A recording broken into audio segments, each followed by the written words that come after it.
Ich bin der Blocher Stöffeli, im ganzen Land bekannt. Bin früher der Regierung gsi, jetzt ist meine Stelle vakant. Ha immer schwarze Schöfli zählt, in jeder freien Stunde. Han einfach nicht realisiert, dass Gefahr vom Steinbock kommt. Der Christoph Blocher, nach seiner letzten Rede am Albis Gütli, hat er dann noch Schweizer Kulturgut verhunzt und den Schachersäppli neu interpretiert. Bei Music Star wäre sie in der Kategorie leider Nein gelandet. Wahrscheinlich schon. Der Senior ist jetzt im Chörli. Ich finde es herzig. Ja, seine letzte Albis Gütli-Rede. Jetzt haben sie ihn dort ja auch abgewählt. Wobei man muss keine Angst haben, Albis Schlechtli-Rede, die halten er natürlich weiterhin. Ja. Ich glaube nicht, dass das die letzte war. Also so wie die SVP drauf ist, bringen sie ihn irgendwie nächstes Mal wieder als Hologramm oder so. Weißt? So, aber ganz ein schlechtes. Und er kann singen, muss ich sagen. Er wäre ja auch schon mega gern immer mal an ESC. Wenn es in ESC nicht vor Europa stehen. Das ist ein Hindernis. Hätte das wahrscheinlich gemacht, oder?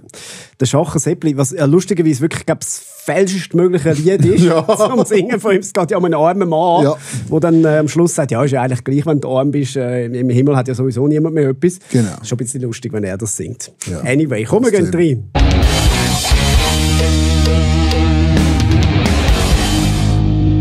Das ist Comedy Männer Folge 105. Heute reden wir über den letzten Bundesrat, den letzten Räteroman und die letzte Bestellung. Mein Name ist Stefan Büsser. Mit mir sind Aaron Herz und Michael Schweizer. Guten Morgen. Ja, es geht so. Was? Ihr wisst ja, das Thema Abpfoten habe ich in diesem Podcast etwa die mal angesprochen. Der Aktiv- oder der Passivpart? Beides. Also ich werde einfach nicht so gern abpfotet. Oder? Also, so, und das Umarmen-Ding, das hat ja wieder völlig Überhand genommen. Während Corona ist das recht geil gewesen. Willkommen oder? beim SRF, sage ich so. Und dann hat sie dann mal die Phase gegeben, das hat irgendwie in den 90er Jahren angefangen mit diesen 3 Küssli. Oder? Auch nicht geil gewesen, aber ja gut. Oder?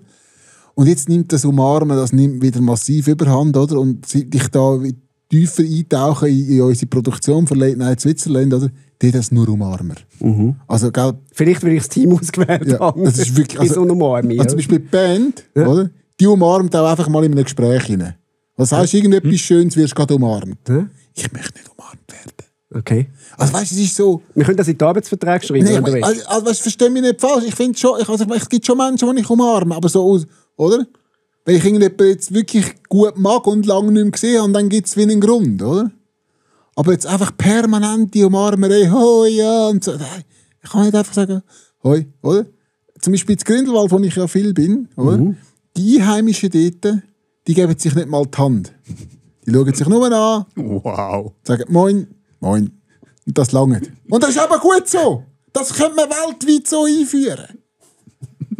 Hast du das schon mal mit jemandem Professionellem angeschaut? Wieso? Das muss doch nicht, ich bin doch nicht der Fehler. Was macht das mit dir, wenn du Nähe überkommst? Das hat nichts damit zu tun, dass ich Nähe überkomme. Nein. Nein, das hat nichts mit denen. Wieso soll ich jetzt irgendjemanden, den ich zweimal in meinem Leben gesehen habe, einfach umarmen zur Begrüßung? Ist schön. Vielleicht hat die Person die Umarmung gar nicht verdient. Ich schließe es nicht per se aus. Nicht verdient? Aber in 99% So, hat die Menschheit nicht verdient, von dir umarmt zu werden, findest du? Nein, was heißt nicht? Nein, ja, verdient ist vielleicht ein Herz. Ihr könnt froh sein, wenn der Michael mit euch redet. Nein. Wirklich noch keine Sendung und schon Nein, komplett abgehoben. Ihr sagt es falsch. Nein, du sagst es falsch. Also, ich sage es, eine Umarmung ist ein sehr intimer Moment zwischen 2 Personen. Also solange man noch Kleider an hat, dabei finde ich es jetzt nicht wahnsinnig. Ja, intim. Stefan. Okay. Gut, ich habe es gesagt. Gut, wir nehmen aber Vielleicht bitte nicht umarmen. Vielleicht musst du auch so einen Klapp, weißt du, wie beim Briefkasten, wo kannst bitte keine Werbung, bitte keine Umarmung. Ja, vielleicht könnte man einfach vorher immer sagen, so wie es ja üblich ist, dass man heute vor einem Gespräch seine Pronomen sagt, dass man einfach vorher sagt, ob man umarmt werden oder nicht. Ja. Fair. Ja. Tu das doch auch in deine Insta-Bio. Ja. Michael Schweizer. No Hugs. No Hugs. No, das ist extra krass. Him, no Hugs. Ja. So. Ja, wieso nicht? Und jetzt mit Chauffeur. Ja. So, finde ich gut. Wie geht's denn dir, Arno, du alter Umarmer? Ja, ich bin ein Umarmer. Ja. Es geht mir eigentlich gut. Es ist wieder ein bisschen wärmer geworden. Man kann wieder Velo fahren. Das finde ich eigentlich geil, wenn ich bei mir in der Region, wenn ich aufs Velo hocke und jemand hin, bist du flexibel. Bist schnell dort, bist schnell wieder weg und bist noch ein bisschen voraus. Habe ich eigentlich hure gern. Habe ich letztens gemacht. Bin in ein Büro gefahren, wo ich ab und zu arbeite. Habe das Velo parkiert. Bin in den Lift hineingestiegen. Das ist ein kleiner Lift, da hat ein paar Leute rein, steige ich und dann schauen mich alle mit riesigen Augen an. Riesen die Augen auf und werden ganz still. Also es war wirklich ein Gespräch irgendwie, sind ganz still geworden. Ich dachte, okay, dann fährt der Lift rauf, steige ich wieder raus, laufe raus und dann sehe ich mich im Spiegel dort und habe gemerkt, ich habe so eine Velokappe, also so eine Strumpfmaske und habe die noch total angehabt. Wie hast du ausgesehen? Wie irgendwie ein SWAT-Team oder irgendein Bankräuber. Jetzt weiss ich, wieso die Blicke gekommen sind. Und dann fuck, vielleicht hätte ich die noch wenigstens abziehen können. Dann haben mich alle angeschaut, als wäre ich gerade aus einem Film oder so ein Räuber, weißt du, der auf der Flucht ist. Irgendwie so einer von den Remos. Ja. Oder so. Das ist mir auch ähnliches mal passiert. Ich bin mal am Morgen arbeiten, bin ich noch in der Lehre gewesen, und da hatte ich so spröde Lippen, ganz trockene Lippen, und dann bin ich vorher noch schnell in Kosmetikbedarf, oder? Und hast du noch geschminkt? Nein, und haben wir eine Lippenpomade gekauft. Aber eine Lippenpomade mit Farbe. So rosa. Oder hast du nicht gecheckt? Ichiban! So. Und hat einfach die Lippenpomade ums Maul herum, so wirklich bis an die Ohrläppchen hinterher verteilt. Schau, lieber zu viel, als wenn nach meinem Finger noch so verrieben über die Lippen geht, noch so halb in die Nasennächte rauf. Hätte niemand umarmt. Ich habe niemand umarmt, als ich angekommen bin im Geschäft. Sie haben mir gesagt, okay. Der Joker ist da. Neue Freundin, läuft's bei dir? Ja, aber ich kann sagen, so eine Velokappe kann ich empfehlen. So eine Strumpfmaske fürs Velo. Geil. Super. Bester Kauf ever. Es kann wirklich kalt sein und mit dem Ding hast du genug warm. Das ist wirklich geil. Was ich empfehlen, wenn es kalt ist, ist ein Auto. Ja, das ist immer gut. Auf dem Gesicht, ja. Wenn ich das erste Mal, als ich mein TÜV, also meine Vespa neu hatte, bin ich an der Tankstelle und habe, weil ich einfach grundsätzlich ein fauler Mensch bin, den Helm aufgelassen, also noch angehabt und habe einfach das Visier geklappt. Ja, ich dachte, so, not so gut. Ey, not so gut, das haben sie nicht so gerne, Tankstellen schon rein. Kennst du das, wenn jemand so fest Panik hat, dass du ihn siehst, schnaufen von außen?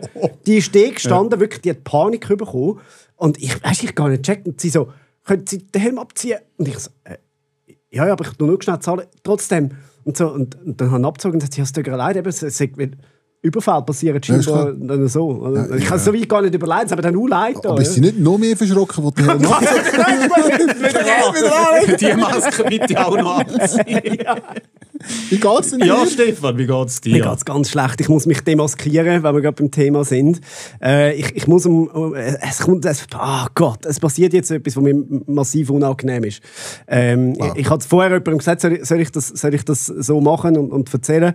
Und dann hat sie gesagt, ja, es ist dann ein bisschen ein Gang nach Canossa, wo du da reist. Dann hat sie erst mal googeln, was das ist. Was ist ein Gang nach Canossa? Du uns bitte, Kennt ihr den Gang nach Canossa? Gang nach Knossos? Nein, Canossa ist es, glaube ich. Was ist denn Canossa? Ich kenne nur Gangnam Style. Eigentlich müsstest du wissen, weil du kommst aus dieser Zeit, das kommt aus dem Römischen Reich. Wow. Das ist, wo der König Heinrich IV... Römischer Arm, aber nicht um ihn herum. der König Heinrich IV... Der kennt ihn nicht. Eben, ja, er war ein guter Buddy von dir damals, habe ich gehört. Der hat sich ja verscherzt mit dem Papst. Das war damals der Gregor VII. Logisch. Und dann hat es geheißen, du musst dich wieder versöhnen, weil ich glaube, damals ist das wirklich mega wichtig, dass mit dem Papst, wenn du König bist, muss es so sein. Ja. Und dann ist er eben nach Canossa gelaufen und hat dort 3 Tage vor der Tür vom Papst gewartet. Also der hat wirklich wie so ein Zürich-Türsteher einfach gesagt, nee, kommt mir nicht hier. So. Wieso ist er in den Vatikan gelaufen? Also. Frag mich doch nicht, ich habe es nur schnell überflogen. Okay. Einfach, weil es mich wundert, was ist der Gang nach Canossa? Also es steht eigentlich symbolisch für, wenn man so immer ein bisschen abfällig zum Beispiel über etwas geredet hat. Ja. Und dann braucht man plötzlich Hilfe von jemandem oder einer Gruppe. Ja.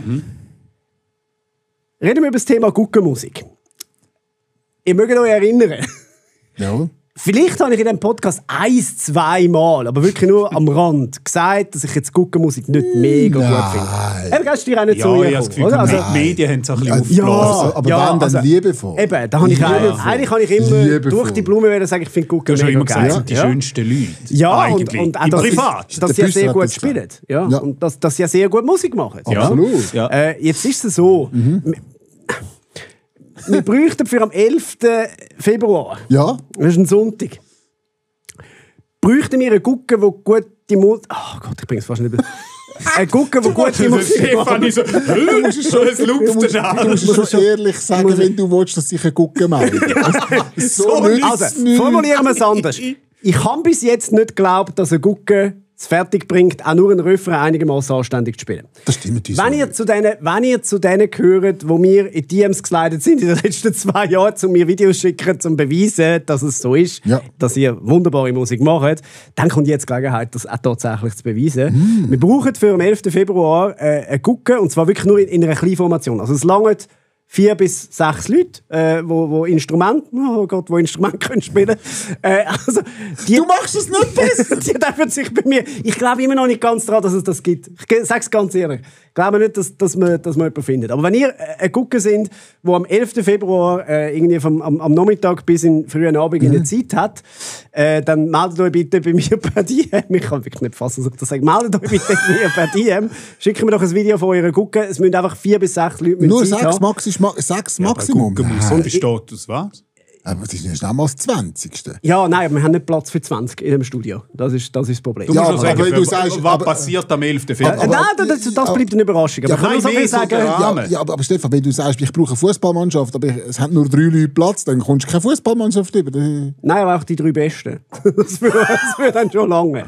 Also eine kleine schickt uns Formation. Wir brauchen wirklich eine kleine Formation. Scheissdreckzögli, ja? So, voilà. Scheissdreckzögli. 4 bis 7 Leute, die Instrumente können spielen können, die möchten mit einem Schweizer Superstar, darf man wirklich sagen, auftreten.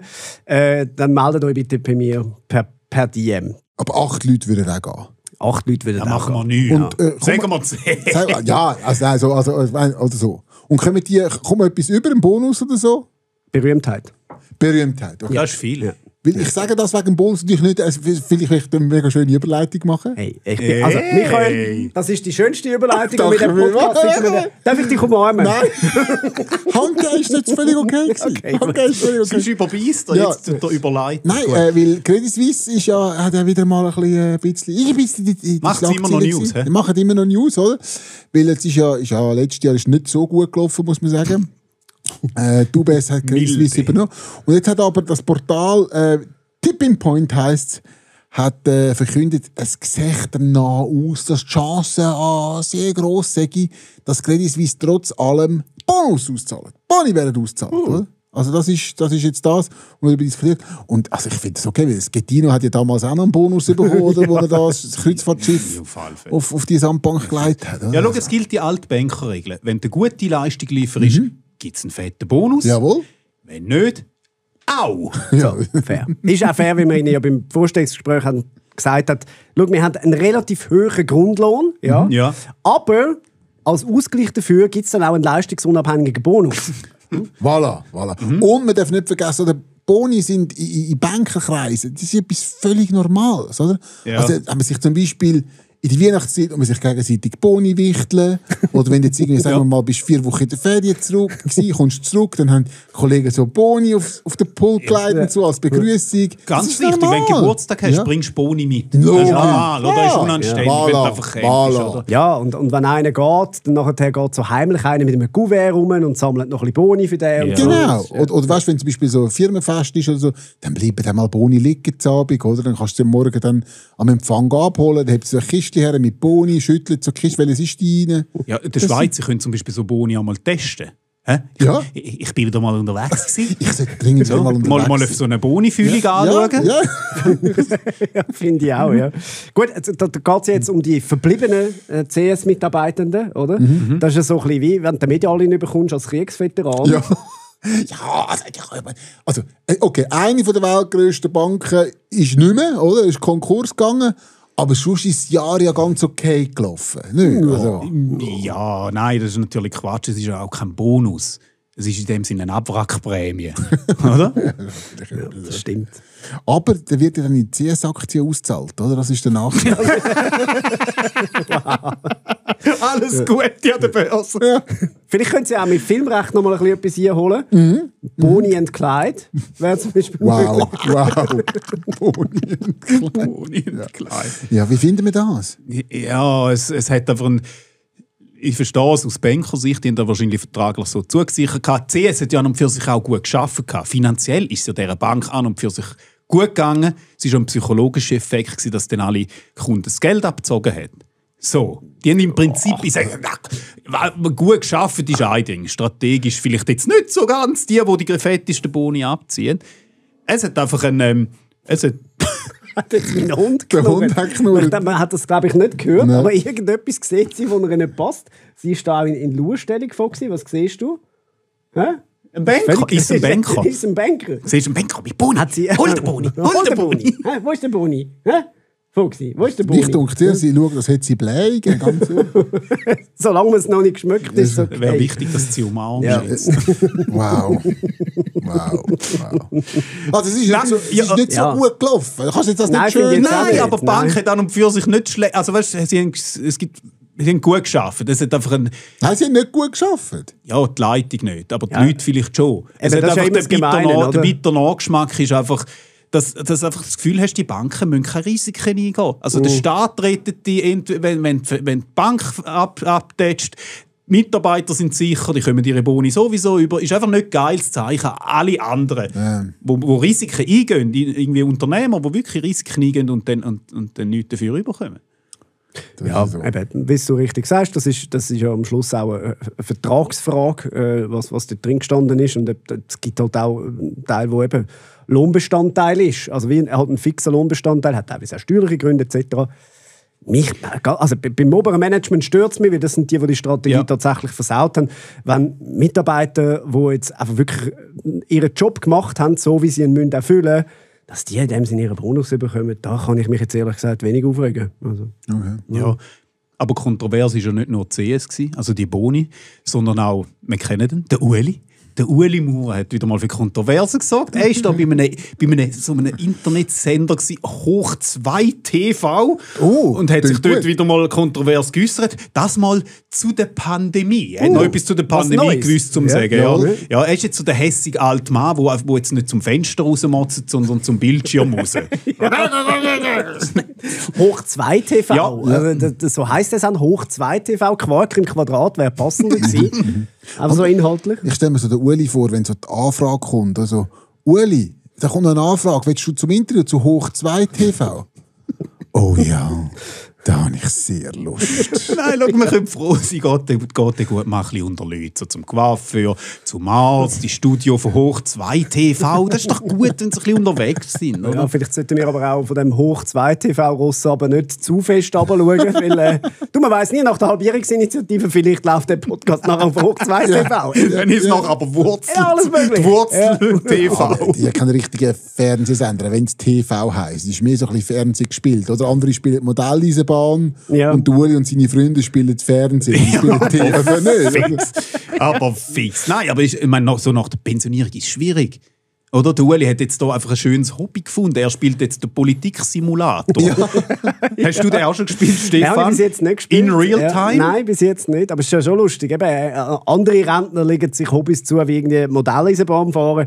Der Uri entgleist einfach so. Also, kann man natürlich auch machen.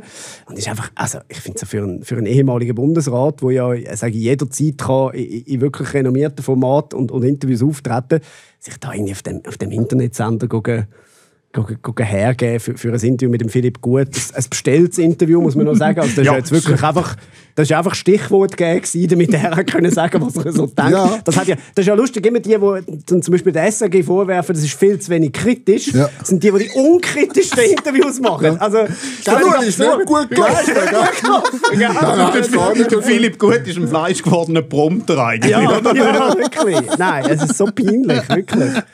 Ja, ist ja wirklich peinlich. Also gehen wir mal auf den Inhalt Inhalt noch ein, oder? Ja, was der Ueli gesagt hat, oder? Er hat von einer Massenhypnose geredet im Zusammenhang mit der Pandemie. Corona-Impfung sei nur heisse Luft gewesen und sich selber bezeichnet er ja als Impfgegner. Er hat wieder mal Telegram und Teletext verwechselt. Wahrscheinlich ist es das. So, ja. Gut, es ist ja am Schluss vom Tag wie egal, was für Wirrszeug der Ueli Maurer, also Medienanlässe, erzählt. Es macht all in gleich immer noch mehr Sinn, als wenn er Englisch redet. Mehr verstanden. Ja, das ist inhaltlich immer noch korrekter. Ja, also grundsätzlich der Inhalt. Also weißt, ich bin ja froh, redet ein alter Mann mal nicht über seine Hüftbeschwerden und Krampf fordern. Ja. Ist irgendwie noch schön. Was natürlich kann sein, ist, dass der Ueli Maurer auch, wie gerade in der Schwurbelszene, ist das sehr verbreitet, eine spezielle Form von Long-Covid, oder? Du kannst nicht mehr aufhören, über Corona zu reden. Oder? Vielleicht hat er einfach auch das. Oder? Es ist nur noch eine kleine Gruppe, aber die haben es wirklich fest. Ja, die haben es wirklich, die müssen darüber reden, sonst geht es nicht mehr. Meistens haben sie TV, ja. Sie haben TV hinten dran irgendwo. Ja. Vielleicht wird es auch langsam einfach Zeit, dass man vor der Tagesschau mal so eine Vermisstenmeldung schaltet. Weißt du, so vermisst wie der Rentner Ueli Maurer. Er ist etwa 1,65 groß, er trägt ein Streichlerhemd und er hat Angst vor Spritzen. Ja, also, wenn Sie ihn noch einmal sehen, gehen Sie ihn bitte im nächsten Seniorenheim ab. Das ist böse, das ist böse. So alt ist der Ueli nicht. Das stimmt. Er könnte locker an beiden sein Sohn sein. Ja. Und was man darf sagen, man darf jetzt nicht am Ueli Maurer oder Hoch 2 TV irgendwie dann jetzt anschwärzen, dass sie da jetzt da krude Sachen verbreiten, die nicht stimmen, oder? Weil schlussendlich verbreiten uns die Medien, die es wiedergeben, oder? Ja, wenn es nachher im Blick kommt und wir. Voilà. Das ist nachher Comedy-Männer TV. Genau, Comedy-Männer TV. Wir sind die es verbreiten. Ja, ich finde es einfach lustig, wie eben das Hoch 2 TV, oder? Ja. Es wird wirklich immer, wenn sie so den Titel noch dazu tun, TV. TV. Also, sie spielen wirklich so Fernsehen. Ja. Sie wären wahnsinnig gerne ein richtiges Fernsehen. Es ist wie so die Reichsbürger. Und sagen, ja, wir sind nicht vom Staat. Aber das Erste, was sie machen, sie basteln sich einen Pass. Ja. Also sie machen zuerst mal Bürokratie, wo sie eigentlich hassen, tun sie selber mal implementieren. Ja. Und das ist da auch ein bisschen so, oder? Sie tun da gerne mit Westen rumlaufen, wo drauf steht Presse. Und so finden das ganz wichtig. Ja, stimmt. Ja. Und du musst ja, wenn du ein Fernsehen bist, dann ist es wie klar. Oder du musst ja dann auch nicht sagen, wir sind im Fall SRF TV oder ARD TV oder RTL es TV. Es geht zwar Schweizer Radio und Fernsehen. Okay, ja, hat auch etwas drin. Ja. Kommt jetzt so überraschend wie die Aussagen von Ueli. Also weißt, es ist ja eine Platte, die sich wiederholt. Das ist ja nicht, der hat jetzt nicht einen neuen Song geschrieben, aber jetzt darf er halt noch auf einer neuen Plattform auch noch mal wieder gehen. Und im Grundsatz finde ich, ist ja gut. Also man kann ja über alles reden. Absolut. Finde auch, er darf auch die Meinung haben. Absolut. Hat auch ein paar Punkte, wo wahrscheinlich viele Leute sagen, ja, das hat etwas, oder? Wir haben uns alle von der Impfung vielleicht noch mehr erhofft und so. Das ist alles legitim. Ich finde es immer einfach lustig, dass er gerade Leute wie er dann immer sagen, ja, das wird ja totgeschwiegen oder weiss ich. Ja. Und es aber an jedem Ort erzählen, wo ich finde, ja, also wenn man nicht dürfte darüber reden, hättest du das jetzt gerade nicht machen dürfen. Es ist überhaupt nicht totgeschwiegen worden. Also weißt, sind sich, glaube ich, alle ziemlich einig, ja, wir haben ein bisschen überbissen.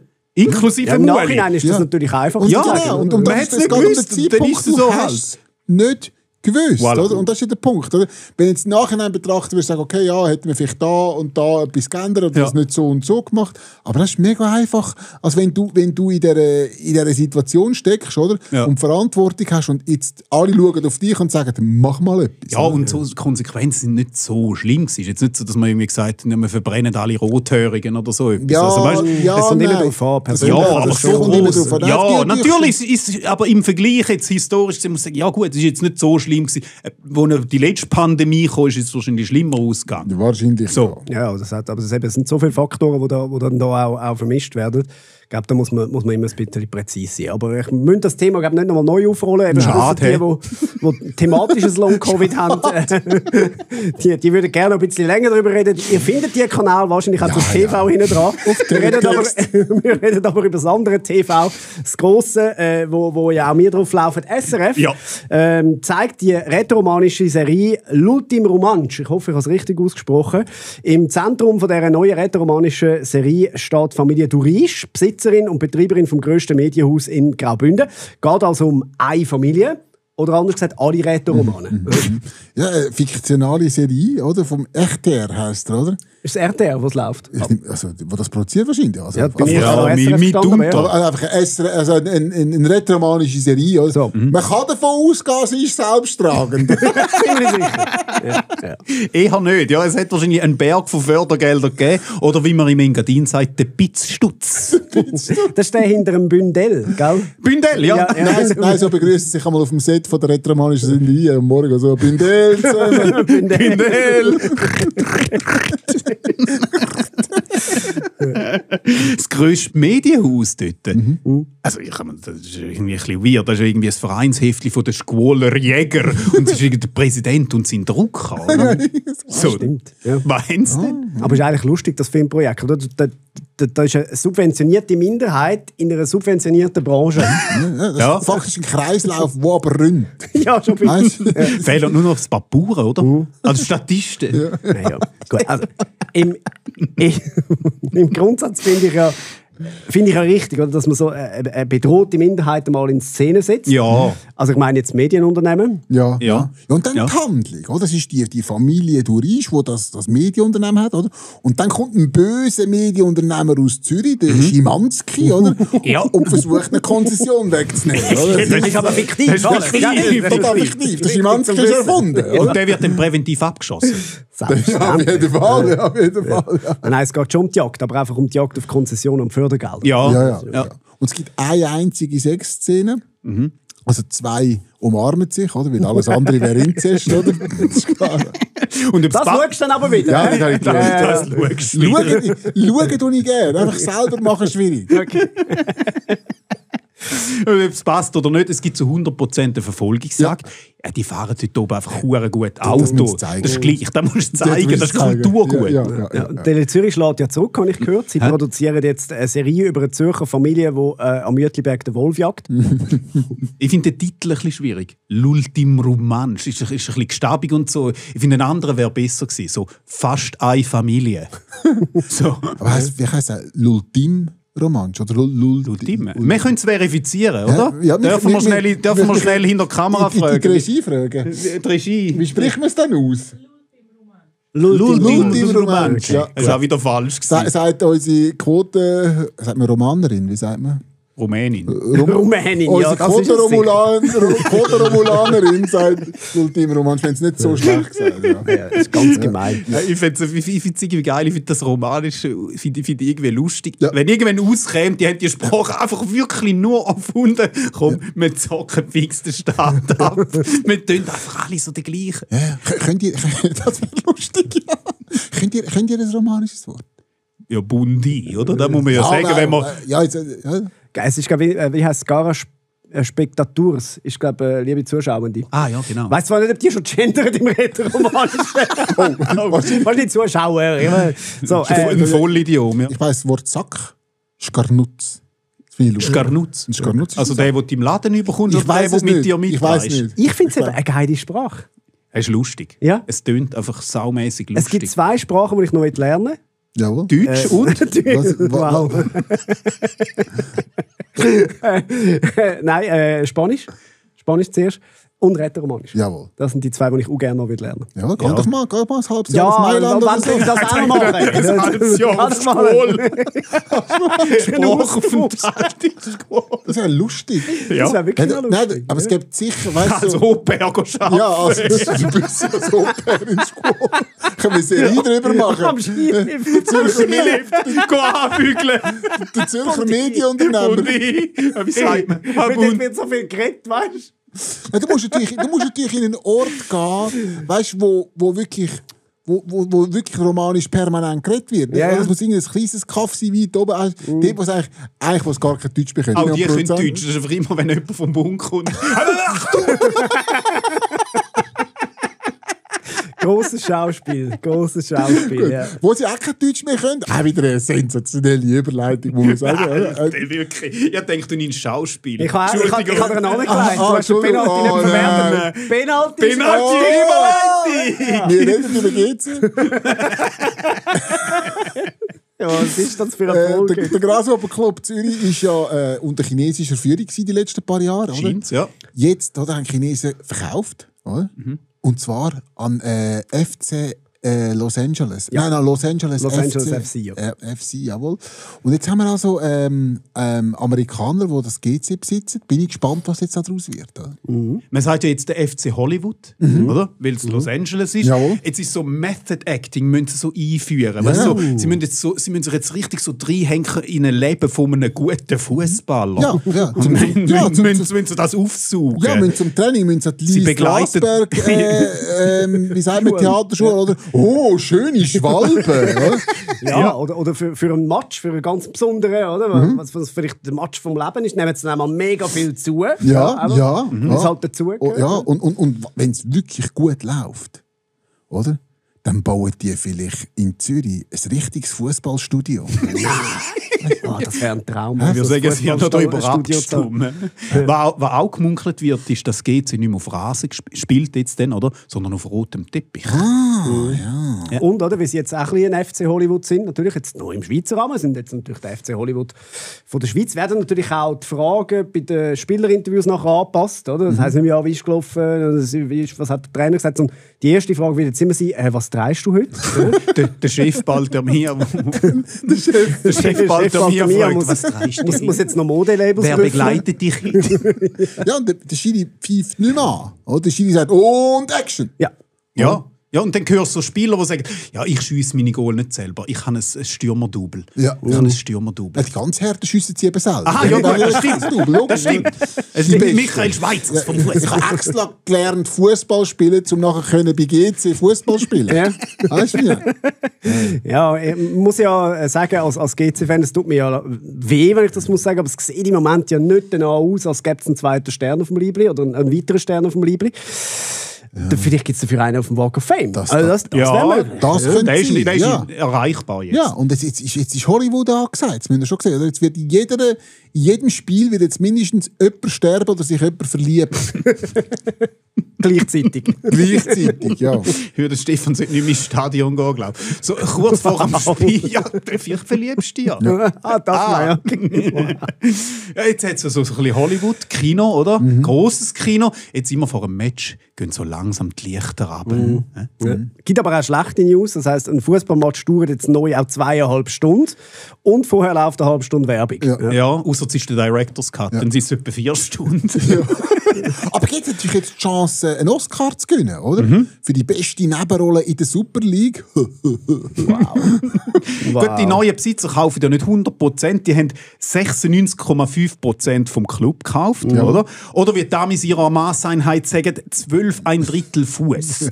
Da muss man jetzt ein bisschen umrechnen. So. Es gibt natürlich jetzt aus Fansicht auch die Hoffnung, dass jetzt endlich alles ändert. Oder? Das wäre wirklich schön. Das Einzige, was, glaube ich, bleibt, sind die Einsprachen zum neuen Stadion. Die sind wie für immer. Die sind wie für immer. Es ist wie Kulturgut. Ja. Wobei man muss sagen, jetzt versuchen ja schon seit ein paar Jahren in wechselnder Besetzung irgendwelche Investoren GC wieder gross zu machen. Eben zuletzt Chinesen, jetzt Amerikaner, oder? Die pumpen dann immer Kohle in den Club und dann passiert nichts. Oder? Ich habe wirklich das Gefühl, es wäre, glaube ich, billiger, einfach den Girling-Club Ducken zu kaufen, oder? Und dann aus dem einen Fußballclub zu machen und dann den Fußballclub an die Spitze von der Super League zu führen. Ich glaube, ganz ehrlich, der Girling-Club Ducken hat auch kein Fußballstadion. Es ist nicht so. Endlich viele Zuschauer. Böse. Ganz billig. Was sagst du als GC-Fan, Stefan? Ja, oder müssen wir jetzt Freut's Englisch dich? mit dir Ja, reden? Steven, Yeah, what do you please. say as a About the football club. Mr. Hey, Steven. Mr. Ruggenthal. Hey, you have a problem. You don't shoot goal. What's the first thing you do? You try to fix it. Ja, nein, also grundsätzlich habe ich die Meldung ehrlich gesagt gefreut. Also, so, ich habe das Gefühl, das ist sicher ein Schritt in die richtige Richtung. Eine Schweizer Lösung wäre in dem Sinn immer das Beste, halt auch lokal verankert und so. Aber es ist natürlich auch utopisch zu glauben, dass das heute ohne Zusammenarbeit mehr geht. Also, für das ist der Markt in der Schweiz zu klein. Ja, also sagen wir es so, schlimmer kann es wie nicht werden. Ja. Also hoffen wir, aber es hat Fanliebe haben die letzten 3 Jahre in dem Sinne jetzt sicher nicht wahnsinnig zugetragen. Also Ja. es ist ja die Identifikation mit dem Club und so ist jetzt schon je länger je schwieriger geworden. Aber vielleicht schaffen sie das tatsächlich jetzt wieder rumzureißen. Ja. Das würde mich natürlich freuen für jetzt. Sind die Chinesen 3 Jahre da gewesen? Ich weiss es gar nicht, sind es 2 oder 3? Also nicht alle. angefühlt hat Nicht alle. Es sind aber auch nicht so viel da gewesen. Also so lange und haben GC trotzdem nicht kopiert. Sprich nicht für den Club. Wow. Und das war der rassistische Witz von der Woche. Ich habe nicht kopiert in China. Nein, das würde ich nie machen. Nein, sie sagen selber, das ist ihre Kultur. Es ist sehr gut möglich, dass jetzt eine komplette Kopie von GC irgendwo in einer chinesischen Stadt, wo wir noch nie davon gehört haben, aber 80 Millionen Menschen in dieser Stadt wohnen. Aber dort sind sie super gut. Sie machen es ja dann auch noch besser. Nein, es ist eine Kopie. Mit dem Stefan Büsser auf der Tribüne. Selbst das haben sie kopiert. Ja.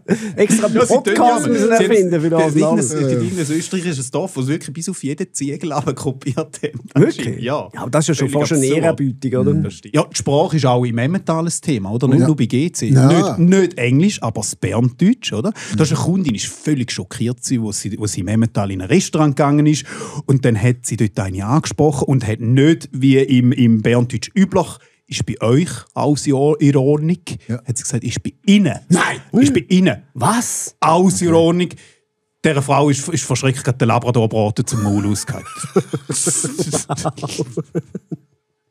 Ja, gut. Euch. Ja, Innen. ich verstehe es. Da hat man wirklich das Gefühl, die Welt kann nicht mehr schlimmer werden und dann passiert so etwas. Ja. Oder? Ja. Im Emmental. Ja, aber was merkst du auch erst, wie schlimm es ist, wenn du dort bist, wenn du es erlebst. Ja. Wobei, also, man muss auch ein bisschen entwarnen, dank Google Translate hat sie es ja dann gleich noch verstanden, oder? Also, Ja. ist Ja, rausgekommen dann? und man darf nicht vergessen, oder? Im Emmental, da ist man woke, oder? Ihr sind ihre Pronomen. Stimmt. Oder? Das ist einfach so. Da ist man, bam. Also, da haben wir jetzt in Zürich den Vorteil, also bei uns gibt es ja wirklich keine falsche Höflichkeitsform, wir haben gar keine. Ja, gut. In Zürich kannst du froh sein, wenn du überhaupt angesprochen wirst vom Kellner. Auf Deutsch. Auf Deutsch, Englisch ist Ja, gerne. meistens noch gerne Englisch, Englisch. Ja, habe ich mich daran Lustig. gewöhnt. Habe mich auch wahnsinnig aufgeregt am Anfang. Wenn ich irgendwo in einem Spunten Englisch angeredet wurde, habe ich immer trotzig auf Deutsch Antwort gegeben. Und irgendwann muss ich sagen, ja, no, es ist wie es ist. Die Welt ist global, sie kommen von überall, es ist schön da. Ich kann ja Englisch. Wenn ich irgendwo im Ausland bin ich auch froh, wenn jemand mit mir Englisch reden kann. Also, so what, dann ist es halt so. Ja, man muss sich ein bisschen daran gewöhnen. Ja. Ist so ein bisschen, manchmal so Situationen passieren jetzt mehr, weißt, so Freundeskreise und dann bringt jemand dazu, wo irgendwie, ja, wir müssen Englisch... Nein, das geht nicht. Wir müssen Englisch... Spaß. Ja, eben, gell? Nein, wirklich. Es ist immer noch weird. Da, Ja. sind wir immer noch, da bin ich auch noch zu fest Schweizer. Das ist ganz, das finde ich schwierig, wenn du dann mit dem eigenen Kollegen musst Englisch schwätzen. Da braucht ein bisschen Überwindung manchmal noch. Also es ist ja völlig in Ordnung. Aber Nein, dort ist die Grenze wirklich. Also, wann Schwarztee und wann Nussgipfel, please, das geht. Aber wirklich irgendwie den ganzen Abend am Tisch mit Freunden Englisch reden, weil irgendjemand noch das Gefühl hat, hey, jetzt müssen irgendwo, wo Südafrika in der Ferien war oder Südamerika, noch irgendeine daher zehren, aber sie kann halt nur Englisch. Jetzt muss der ganze Freundeskreis muss jetzt Englisch reden und sagt, so nicht mit mir.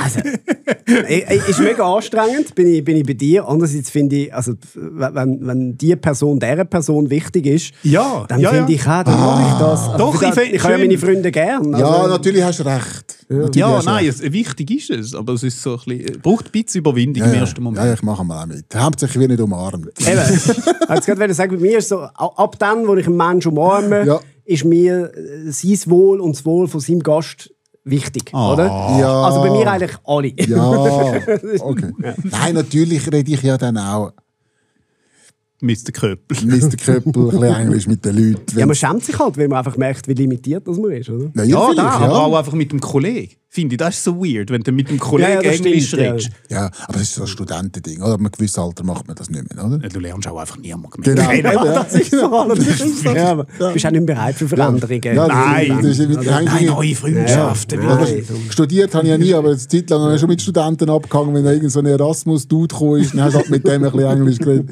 weil er irgendwie ein Austauschsemester von Barcelona da gemacht hat, zum Deutsch lernen, und dann hat er nur Englisch geredet, dann ist es halt so. Der einzige Ort, wo wir offen sind für neue Zuzügerinnen und Zuzüger, ist auf unserem Podcast-Kanal. Den könnt ihr abonnieren, wo auch immer ihr eure Podcasts hört. Und der Sendeplatz der bleibt gleich. Oder das, Ja. so, da schauen wir, dass es nicht zu viel Veränderung gibt. Das heisst, nächste Woche wieder auf genau diesem Platz. Und etwas Kleines müssen wir noch auflösen von letzter Woche. Gerade nach dem da.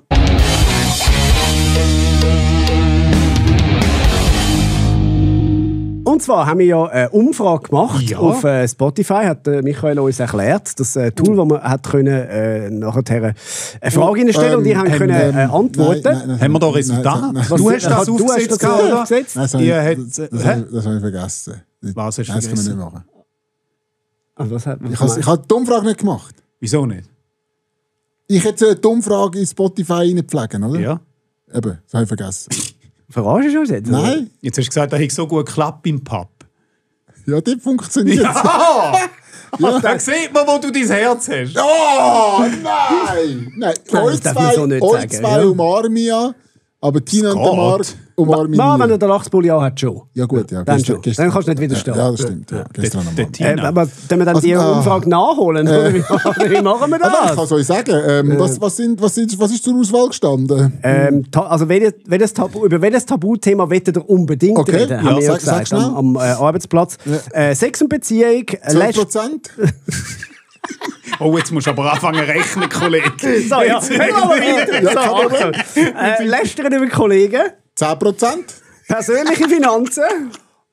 8%? Ja, jetzt wird es einfach. Wieso? Ja, jetzt bist du bei 30. Gut. Ja. Also, Wenn ich kann mitrechnen. mir Ja, schwer gut, machen? ja, muss am Schluss mal auf 100 kommen. Soll ich es mir schwer Wenn machen? ich kann mitrechnen, ist es einfach. Soll ich es mir schwer machen? Gut, weiter. Persönliche Finanzen. 20%? Ja, jetzt hast du nicht einmal gemerkt, dass ich es zum dritten Mal gefragt habe. Okay. Das war zum zweiten Mal. Gut, also, wir lassen das mit den Zahlen und mit der Umfrage offensichtlich auch. Machen wir wieder den YouTube-Kommentar von der Woche. Dann Nein, nächstes wir machen die Mal, Umfrage. Wir holen Ja, die da nach. kommt Also, Ich pflege- holen wir sie nach. Ich finanziere mir eine Umfrage bei YouGov. Das sind unsere Ja, Freunde. ich pflege die ein, wenn die neue Folge rauskommt. Gepflegt, wie deine Lippen. Ja. Schön. Und es ist immer so, man kann das immer erst einpflegen, wenn die Folge schon online ist. Man darf es einfach nicht vergessen. Ja, weißt, es gibt dann die Leute, die ja warten, jetzt soll ich jetzt hören. Ja. Dann nicht. Bei mir geht es dann manchmal eine Stunde, bis ich dann kann schauen, okay, es ist online. Wenn ihr sie nicht findet, dann geht ihr bei YouTube, schreibt das einfach unten an. Es Nein, besteht das Risiko. ja, aber nicht nachdem das 5 Minuten online ist. Geben wir einfach schnell eine Stunde und dann ist es erledigt. Und wenn es der Michael wieder vergisst, dann verlosen wir exklusiv 50 Umarmungen von ihm via unserem Kanal. Ah, da freue ich mich drauf. Oder ein Foto davon, von dieser Umarmung. Ja, kann man dann posten. Ja, ist gut, okay. Gute Zeit, bis nächste Woche. Adieu.